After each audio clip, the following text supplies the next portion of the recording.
Salut à tous, j'espère que vous allez bien. Une nouvelle vidéo aujourd'hui, très particulière à regarder. Donc l'objectif c'est de restaurer le fonctionnement naturel du Vernisson. Je vais participer à une pêche de sauvetage. La rivière ne s'écoulait plus. On va un peu les voir au dernier moment les poissons, voir un peu la quantité qu'il y avait dans cet étang de 2 hectares. Et c'est un étang privé à la base. Là les niveaux ont été baissés et on va aller sauver les poissons. Ah oui, il y a une carpe, ouais. On voit le dos de la carpe. Ah ouais, belle carpe. Hein.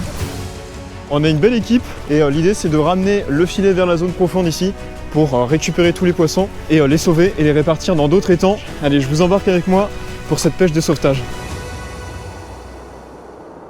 Avant de poursuivre, il est important de bien comprendre le contexte.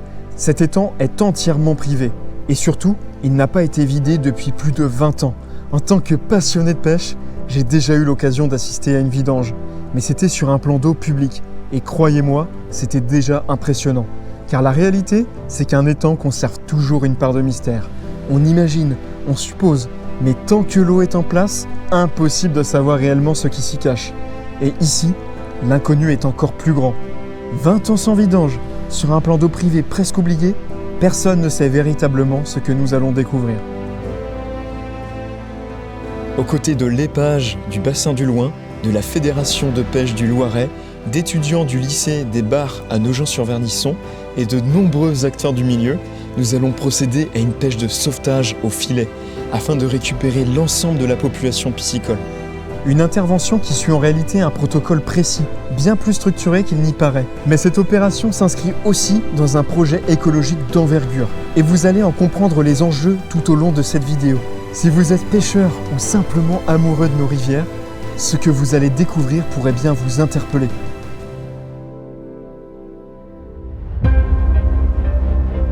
Donc là on s'est vraiment mis dans la queue de l'étang et on est en train de ramener tout doucement le filet vers la digue. Et on essaie vraiment de garder la plombée du filet qui est juste ici, au plus proche de la vase, pour éviter que les poissons s'échappent.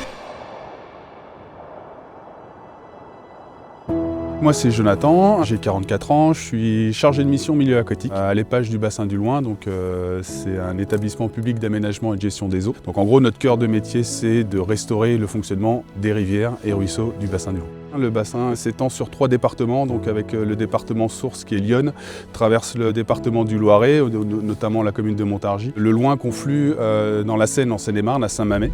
Donc voilà, on est sur un territoire relativement grand parce que ça couvre 266 communes. Et là on est vraiment en tête de bassin sur une des communes sources sur le bassin du Puiseau et du Vernisson. La principale problématique qu'on a sur ce territoire-là, c'est les étangs qui sont en barrage successivement sur le cours du Vernisson. Un étang, c'est un milieu clos, ça fonctionne en vase clos, et une rivière, c'est un milieu libre qui doit fonctionner de façon complètement différente. Et là, en fait, on a ce mélange d'habitats et on a des étangs qui interceptent complètement les débits du cours d'eau, à tel point que cette multiplication d'étangs sur cours fait qu'on a des ruptures d'écoulement qui sont importantes. Les étangs présents sont au détriment de la vie dans la rivière. Donc l'objectif premier de cette opération-là, c'est de restaurer le fonctionnement naturel du Vernisson. Donc là, on va vidanger un étang qui se situe sur le cours du Vernisson pour qu'à terme, on remette le Vernisson dans cette emprise. Donc effectivement, c'est la suppression d'un étang, mais pour que la rivière, au final, se porte le mieux possible.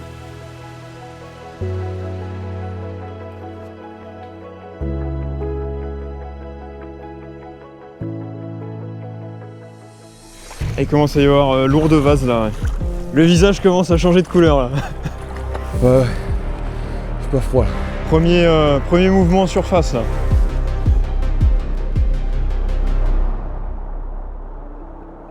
Cet étang, il va devenir une vaste zone humide, c'est-à-dire que toutes les zones exondées, toute cette vase, cette matière organique qui s'est accumulée, va se végétaliser. Donc on va vraiment avoir des plantes de zone humide, des roseaux, des iris, ce qu'on appelle des zélophytes, qui vont servir pour la qualité d'eau, puisque c'est des plantes phytoépuratrices, c'est des vraies stations d'épuration naturelles, qui vont aussi servir de support de pompe pour tous les organismes, pour les oiseaux, pour les poissons, pour la reproduction du brochet, c'est des plantes qu'on trouve dans les frayères à brochet. Mais par contre, on n'aura plus cet effet masse d'eau qui va se réchauffer et qui va évaporer une quantité d'eau très importante, parce qu'on a fait des calculs, quand il fait très chaud, l'évaporation, ça peut aller jusqu'à 4 litres par seconde par hectare. La totalité de l'évaporation cumulée est supérieure au débit moyen du cours d'eau.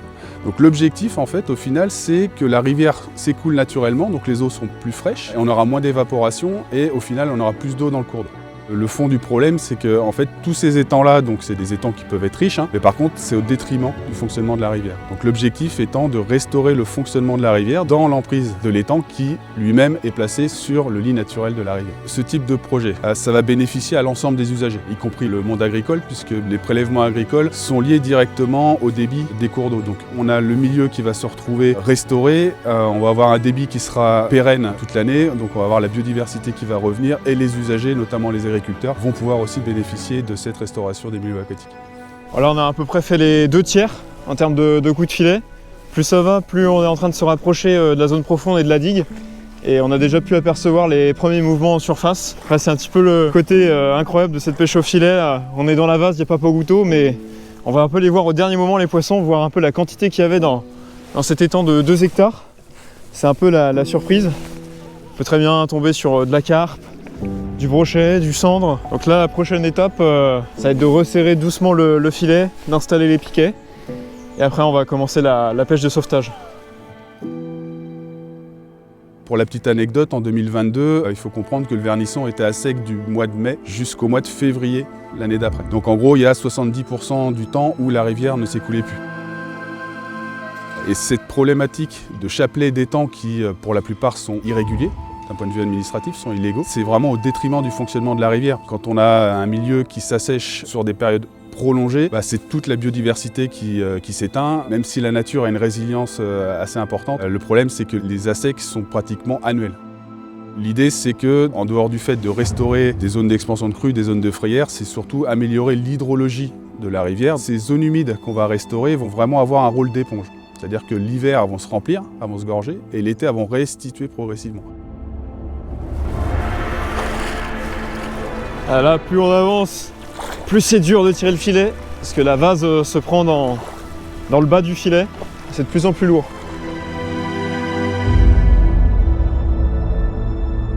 Ce qu'il faut comprendre, c'est qu'ici, on est vraiment en tête de bassin. Tous ces étangs qui ont été montés en tête de bassin, en fait, on modifie complètement la typologie. Parce que là, on va retrouver des carpes, on va retrouver des espèces de milieux assez importants. Mais en fait, c'est des espèces qui, d'un point de vue biotypologique, n'ont pas leur place ici. Ils sont plutôt présents sur l'aval du territoire. Donc nous, dans les projets de travaux que l'on mène, on fait une pêche d'inventaire pour avoir l'état de santé générale de la rivière avant travaux. Et on fait ces états post-travaux pour voir l'évolution positive de toute cette biodiversité piscicole. Alors ça y est, on arrive sur le dernier tiers. C'est la dernière ligne droite avant de ramener le filet au bord. Et on peut apercevoir déjà toutes les taches sombres de vase remonter, les mouvements des premiers poissons. Il y a l'air d'y avoir pas mal de poissons. Vous pouvez le relever, soulagez-le un peu.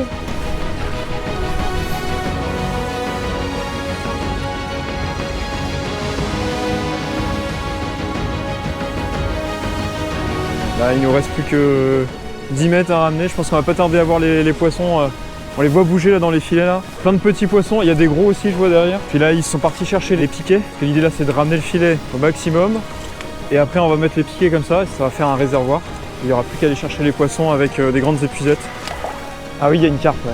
On voit le dos de la carpe. Ah ouais, belle carpe. Hein. Le filet est désormais resserré dans la zone la plus profonde de l'étang. Les poissons sont regroupés et à partir de maintenant, tout va devoir s'accélérer. L'excitation commence à monter, c'est ici que le mystère de cet étang va peut-être se révéler.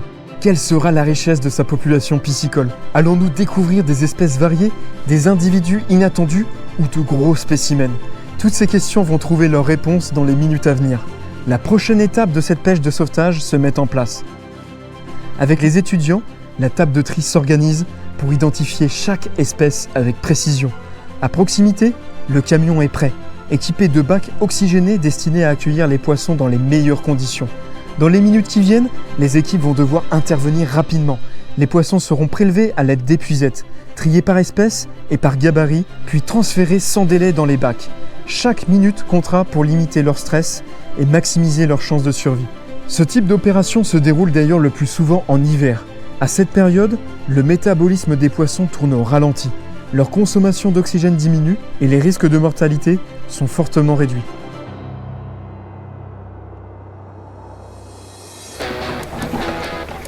Il y a la machine derrière, le marteau-piqueur qui est en train d'éclater la digue pour que toute l'eau de l'étang s'échappe. Et Là ça y est, ça va être le moment d'aller chercher les poissons dans le filet. Il y a pas mal d'espèces différentes.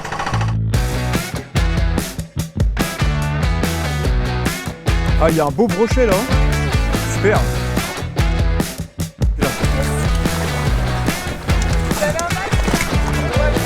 Voilà, j'ai un joli bac qui est bien représentatif des différentes espèces qu'on a ici.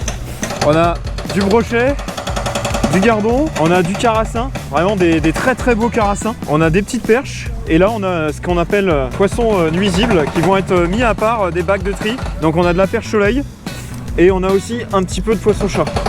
Donc il n'y en a vraiment pas beaucoup hein, par rapport à la taille de l'étang. C'est plutôt positif. Allez, je vais le monter sur le bac.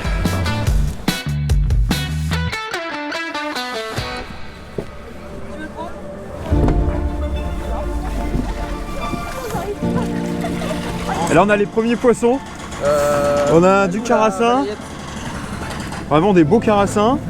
On voit les premiers spécimens de brochet. Il y a aussi des très grosses carpes. Et sinon pas mal de poissons blancs. Pas mal de gardons. Vraiment beaucoup. Ah, ça c'est cool, ça veut dire que c'était quand même un étang qui était bien fonctionnel, pas mal de blancs. On va retourner en bas dans le filet, on va aller voir les autres bacs parce qu'il y a des gros poissons qui nous attendent.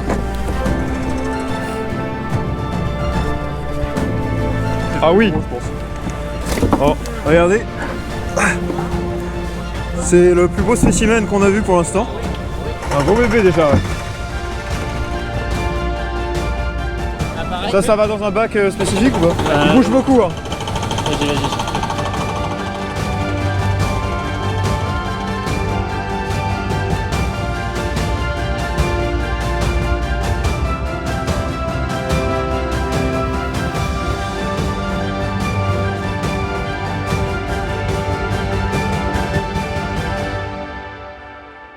Les étudiants venus assister à la pêche de sauvetage, dans le cadre de leur formation, nous accompagnent sur toute l'opération. Ils ont participé à la mise en place et à la traction du filet. Maintenant, on passe au tri.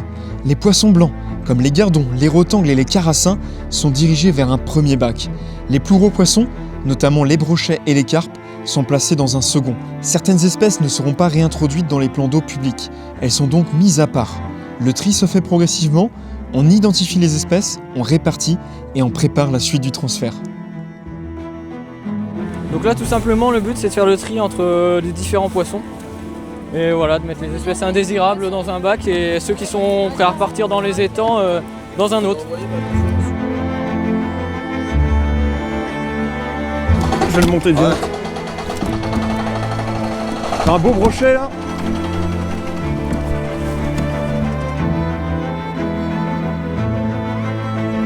On arrive vraiment sur la fin du filet, il reste plus que les petits poissons.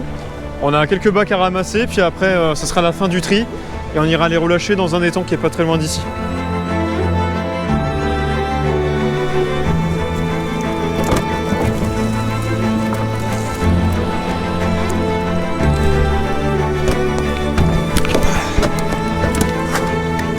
Là, c'est le transfert des poissons sélectionnés dans le bac oxygéné pour les emmener dans leur nouveau plan d'eau. Les poissons sont maintenant transférés à quelques kilomètres d'ici, vers un site écologique vraiment intéressant. Autrefois, 2 étangs barraient la rivière. Ils empêchaient la libre circulation des poissons et favorisaient l'assèchement du cours d'eau. Depuis, l'épage a mené une restauration écologique. Un des étangs a été supprimé et transformé en zone humide pour favoriser la reproduction des poissons, notamment des brochets, et limiter le risque d'inondation. Aujourd'hui, cette zone humide est reconnectée à la rivière et reliée à l'étang public voisin, conservé et valorisé pour la pêche. Une partie des poissons sera relâchée ici, l'autre dans la zone de frayère. Pour l'étang que nous venons de vidanger, cette opération montre tout son potentiel. Le site pourra évoluer vers un milieu plus équilibré, avec des zones de frayère pour le brochet et une meilleure continuité écologique pour la rivière. La zone humide permet aussi de maintenir le débit du cours d'eau en période d'assèchement, redonnant vie à ce segment qui était auparavant coupé. Les poissons qui vont être relâchés pourront évoluer dans un milieu favorable à leur croissance et à leur reproduction, tout en offrant de bonnes conditions pour l'activité de loisir pêche. Ça y est, le camion vient d'arriver au bord de l'étang. On a les poissons ici avec les bacs et puis on va relâcher une partie juste ici et une autre partie juste derrière. En fait, on va emmener le principal du poisson, donc tout ce qui est poisson blanc, carpe et quelques brochets dans l'étang qui est géré par la Fédé. On en mettra quelques gros brochets dans la grande zone humide qu'il y a au-dessus. Dans la frayeur. Pour que ça puisse frayer. Ah, elle est belle, hein. T'as une idée à peu près de la quantité de poissons en termes de poids? 150 kg. C'est pas énorme. Pas énorme, mais c'était pas un grand plan d'eau. Pour un plan d'eau de 2 hectares, qui n'a pas été entretenu particulièrement pour la pisciculture.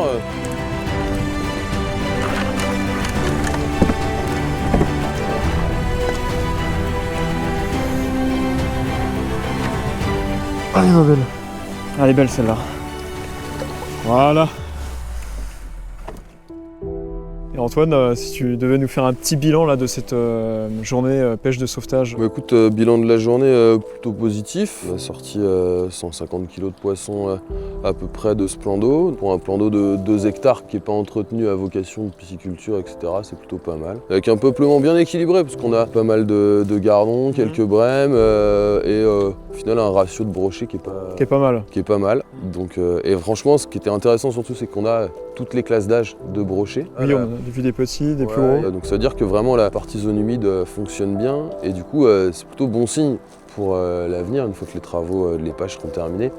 Quand la rivière passera dedans, dans cette zone humide, il y aura une meilleure reproduction pour les brochets, pour le cours d'eau, et comme c'est l'espèce repère du cours d'eau, franchement ça augure du bon pour l'avenir, donc c'est bien. On est venu les répartir donc, sur un plan d'eau fédéral à Nogent-sur-Vernisson, où on a envoyé tout le poisson blanc, les brèmes et la plupart des brochets. Et après on a quelques brochets qui ont été mis donc, du coup, dans le cours d'eau à côté et dans la zone humide, de manière à ce que là ils puissent se reproduire dès cette année d'ailleurs. Et puis les étudiants qui étaient avec nous ce matin, c'est pareil, mine de rien, ils ont vécu une expérience intéressante, assez peu commune, et donc ils étaient motivés, donc franchement tout s'est bien passé, c'est cool. Merci Antoine pour cette intervention, Ouais. Peut-être à une prochaine. Peut-être à une prochaine. Ouais, ça fait déjà 2 fois. Ouais, 2 fois, et la prochaine fois peut-être sur autre chose qu'un plan d'eau, on essaiera d'organiser ça. Ouais. Avec plaisir. Ça marche. Merci d'avoir suivi ce reportage jusqu'au bout. Un format un peu différent, plus immersif, pour mieux comprendre les enjeux qui se jouent derrière ce type d'intervention.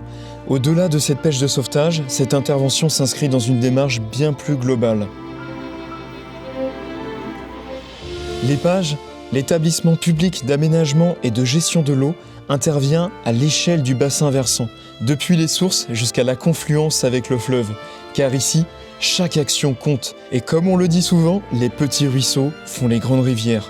Les travaux réalisés permettent de restaurer la continuité écologique des milieux aquatiques, essentiels à de nombreuses espèces piscicoles. Des espèces comme le brochet, la truite ou encore l'anguille qui ont besoin de circuler librement pour accomplir leur cycle de vie et assurer leur reproduction. Ces projets, menés dans l'intérêt général, sont rendus possibles grâce à l'aménagement de nombreux acteurs du territoire. Ils sont notamment soutenus par l'Agence de l'eau Seine-Normandie, qui est le principal financeur intervenant dans les projets d'intérêt général liés à la préservation et à la restauration des milieux aquatiques. Et parfois, il suffit de redonner vie à un cours d'eau pour laisser la nature reprendre son cours.